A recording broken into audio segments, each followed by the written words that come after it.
आखिरकार क्या कर रहे हैं हमारे ये पूरे ही बर्ड।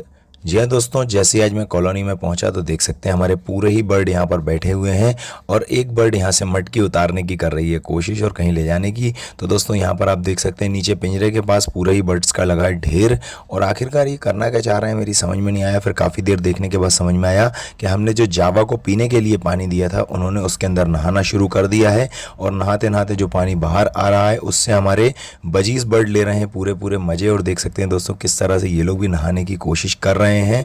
जावा तो अपने पॉट के अंदर कूद के नहाने की कोशिश करते हैं पूरा पूरा, और जो बाहर पानी के छींटे उड़ते हैं उससे ले रहे हैं हमारे बजीज बर्ड पूरे पूरे मज़े। आपके बजीज बर्ड या फिर जावा